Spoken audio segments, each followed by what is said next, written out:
bagaimana berzikir dalam keadaan qiyaman wa qu'udan wa ala junubihim. Kan ulil albab apa kata Allah? Alladzina yadhkuruna Allah qiyaman wa qu'udan wa ala junubihim. Orang yang senantiasa berzikir mengingat Allah dalam keadaan qiyam, qu'ud. Orang setelah qiyam apa? Duduk. Apa beda qu'ud dengan julus? Sama-sama duduk artinya. Kalau kita tanya kepada ahli bahasa Arab, beda qu'ud dengan julus. Kalau qu'ud itu duduk dari berdiri. Kalau julus itu adalah duduk dari berbaring. Ya. Kalau qu'ud duduk dari berdiri. Jadi kalau tadi berdiri kemudian duduk dia. Istilah bahasa Arab apa? Qa'ada yaq'udu. Tapi kalau tadi berbaring, duduk lain. Dari tidur julus. Makanya kalau ada orang sedang tertidur sakit kemudian minta duduk kalanya. Nah, apa bahasa Arabnya? Ajlisuhu. Da'aqaiduhu. Nah, artinya aktivitas manusia ini ya, dari berdiri kemudian dia duduk beristirahat bahkan sampai kepada berbaring. Dikatakan oleh Allah Subhanahu wa taala hay'ah, keadaan seperti itu berzikir. Apa maknanya? Bisa jadi dia tidak dalam keadaan menyebut dengan lisan, tetapi dia dalam keadaan mematuhi perintah Allah dalam keadaan apapun. Jadi perbuatan itu bahagian dari zikir.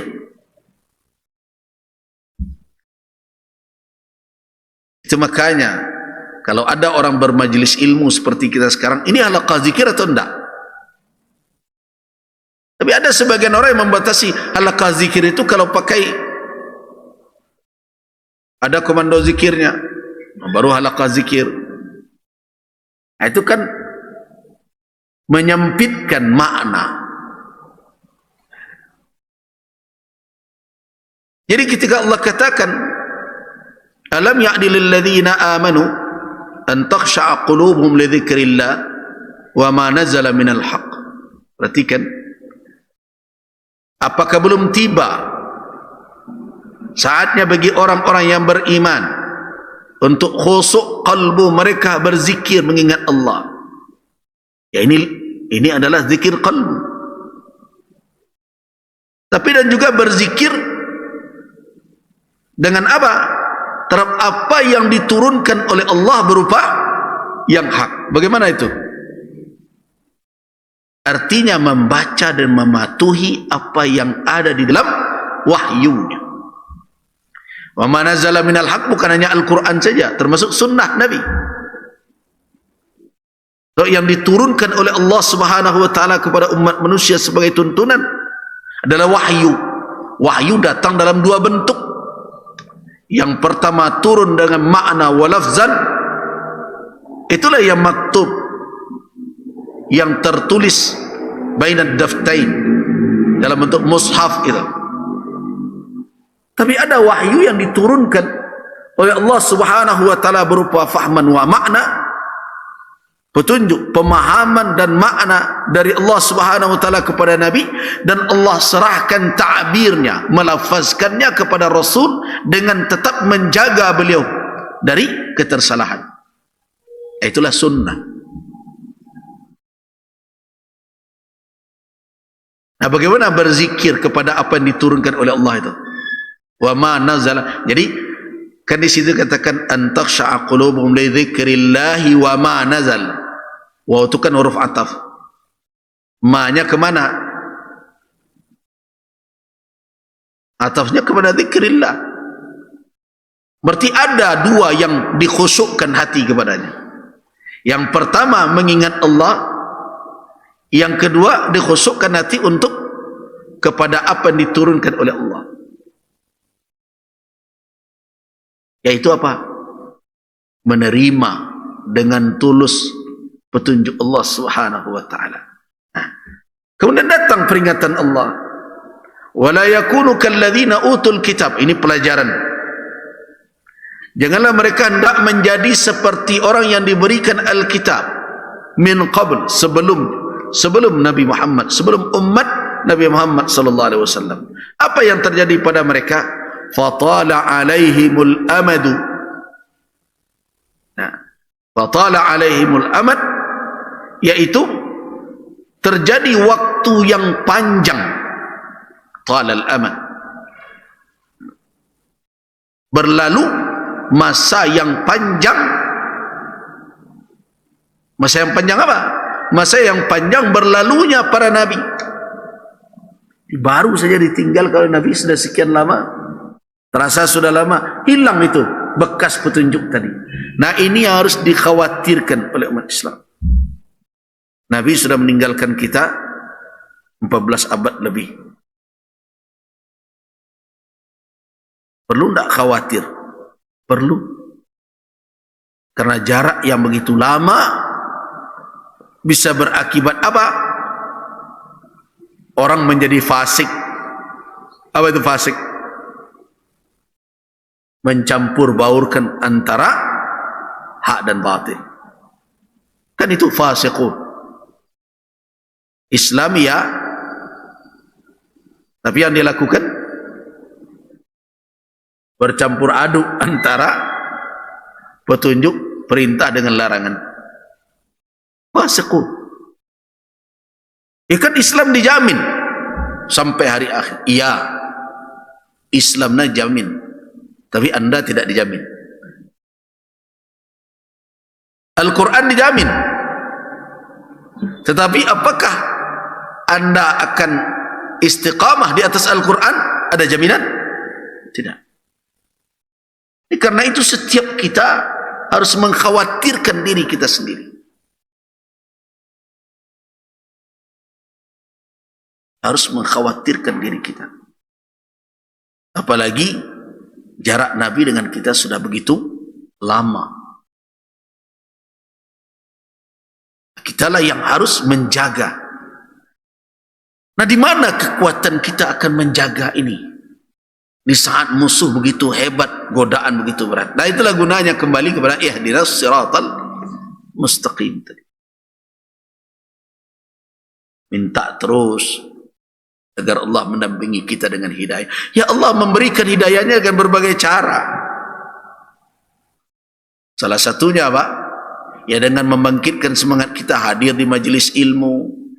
Terpilah jugalah oleh kita antara hak dan batil. Itu bagian dari menjaga hidayah yang telah didapat. Dan Allah memberikan taufik kepada orang-orang yang terbuka hatinya untuk mau mendengarkan nasihat ulama, mendengarkan arahan, setidaknya menjago-jagoan nanti kalau. Nah, itu bahagian dari ihdinas siratal mustaqim. Sebab doa itu kan diiringi dengan usaha. Allah Subhanahu wa taala ya, apa sunnatullah yang mesti berlaku di muka bumi ini, bahkan sampai di akhirat. Ingat ya, sampai ke akhirat kalau Allah memberlakukan itu. Allah mengikat sabab dengan akibat. Allah mengikat antara surga dengan amal saleh. Walaupun amal saleh itu tidak cukup untuk pembayar surga itu. Ingat wahbat dan ibu-ibu. Allah mengikat antara neraka dengan kemaksiatan. Ya. Karena itu tidak ada Allah memasukkan orang begitu saja ke dalam neraka. Untuk itulah makanya Allah buktikan kesalahan orang kelak di akhirat. Sebenarnya apa pentingnya sih dibuktikan? Allah tahu si anak neraka, ambil saja campaan selesai. Tapi tidak, keadilan Allah terhadap makhluknya, dia berlakukan aturan yang telah dia tetapkan. Tak sama je manusia. Adil manusia kadang-kadang man kalamak dia saja. Walaupun ada pepatahnya, tapi acok diingkari. Tiba di mata jadi piciang. Ibu paru jadi kampian. Itu kan cerita. Dan kalau nilai kini praktek di dalam kehidupan itu pelamak kecek selainnya. Dalam kenyataannya diberi kemenakan awak memaknya mah.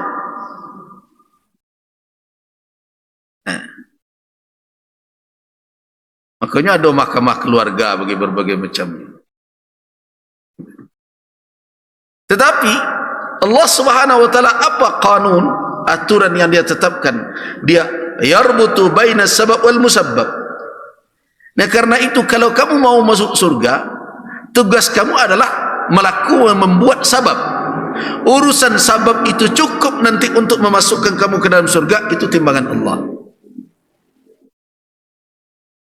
Allah bisa melipat gandakan siapa saja. Yang penting tampu sabab. Nah, orang yang kafir kenapa tidak dimasukkan ke dalam surga? Karena mereka mengambil sebab untuk masuk neraka.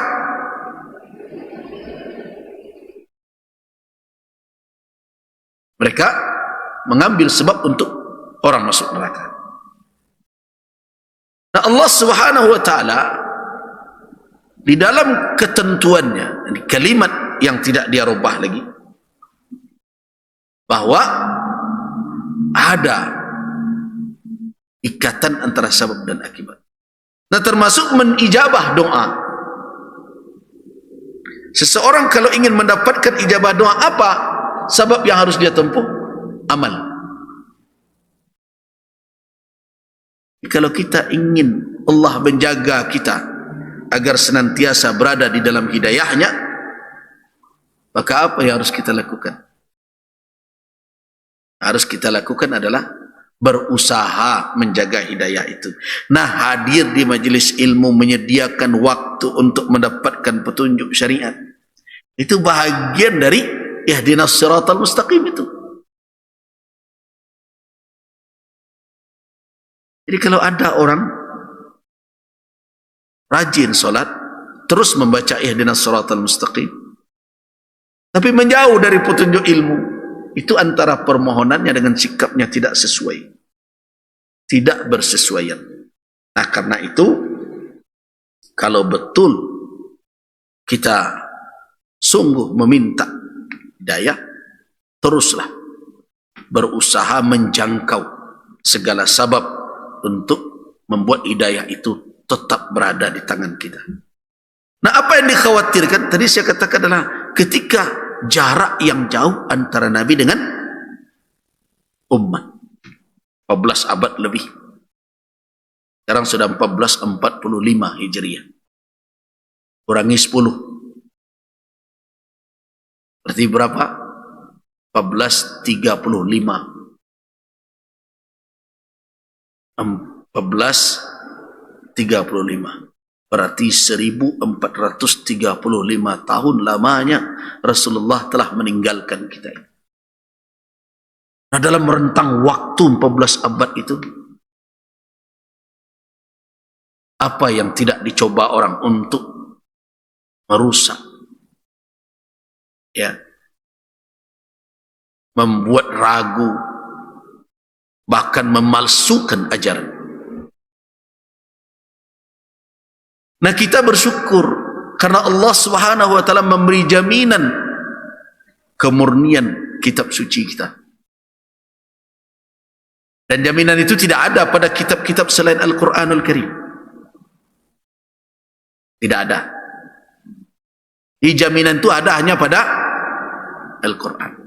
Kenapa pada kitab lain tidak ada? Karena kitab-kitab yang lain itu diturunkan dalam waktu antara yang kesempurnaannya nanti ada di dalam Al-Quran.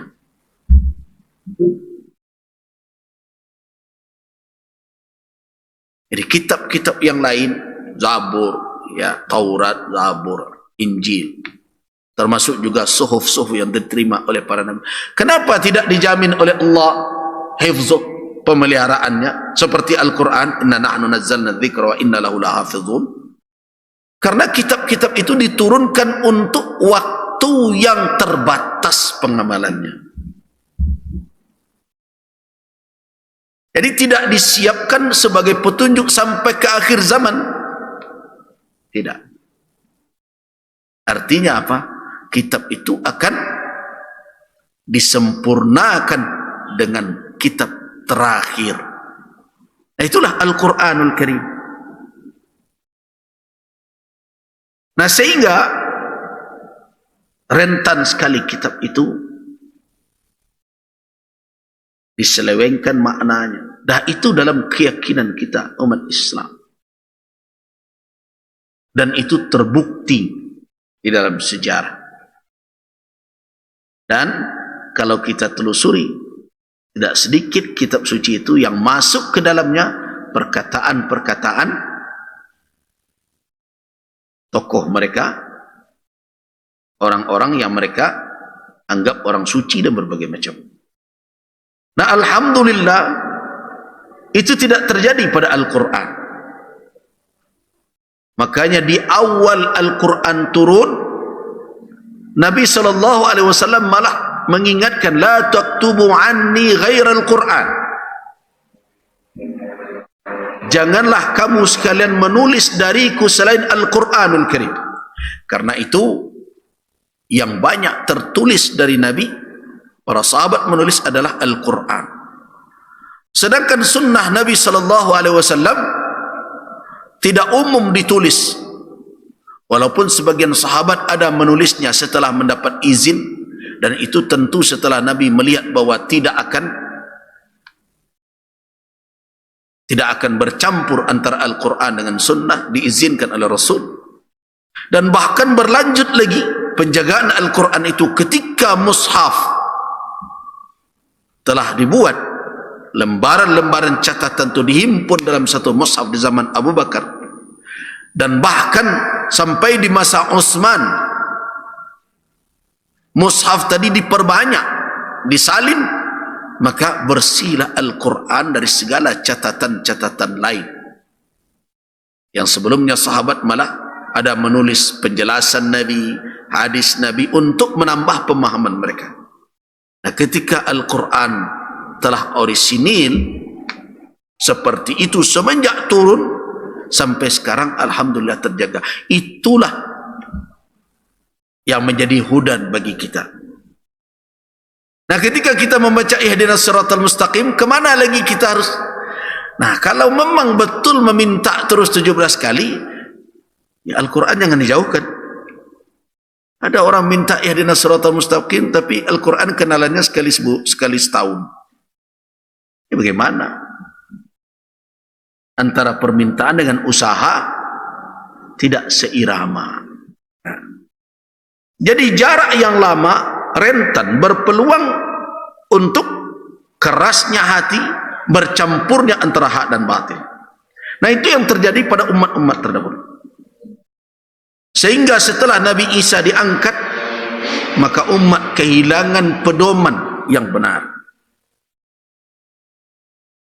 Walaupun mereka mengaku mewarisi ajaran Nabi Isa.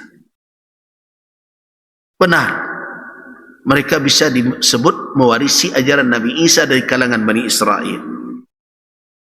Tapi kalangan lain bisakah dikatakan itu umat Nabi Isa? Tidak. Karena Nabi Isa diutus kepada kaumnya khasah, khusus kepada kaum.